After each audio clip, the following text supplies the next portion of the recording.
Welcome back. America's pharmacies on the front lines now of the coronavirus crisis. The U.S. Department of Health and Human Services authorizing pharmacists now to be able to order and then administer a COVID-19 test. How does it work?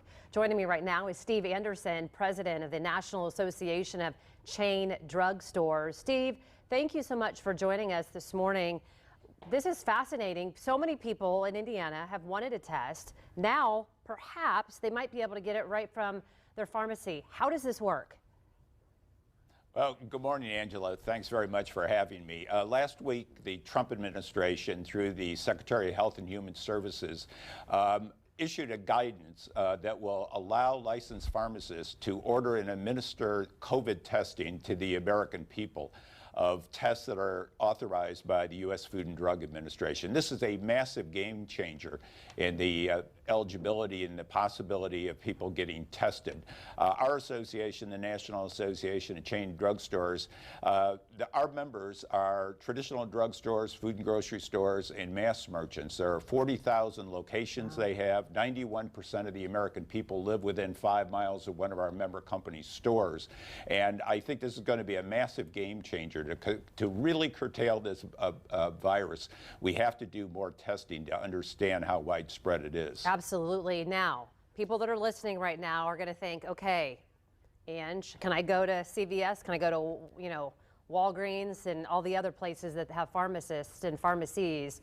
How do they actually find out if some place in Indiana has it? And I'm guessing they don't want people just going to the drugstore. Yeah, we would encourage them not to go to the drugstore. First of all, they should go to the CDC website to determine the eligibility of who can be tested. Then I would encourage them to go to the website of their pharmacy, the company, to determine whether that company is actually going to be doing the testing. And on the website, they will give details on the logistics and protocols that would allow people to be tested. They should not go to the stores. Yeah. And they should really follow the guidance that CDC and the companies give. A lot of changes being made. I picked up a prescription yesterday, and I go to more of a kind of a private pharmacy where they were able to, they didn't want me walking in. They take your credit card, they come out to your door, deliver it just like a fast food place. Are you seeing more of the pharmacies around the United States doing that, or what are some of the things that they're doing to change to be able to help during this time?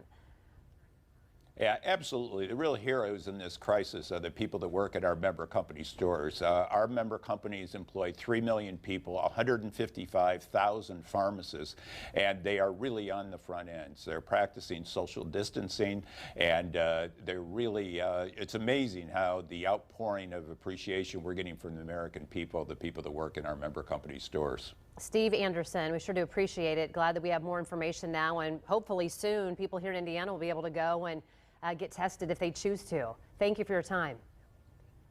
Thank you, Angela. You're welcome. Ray? Thanks, Ann.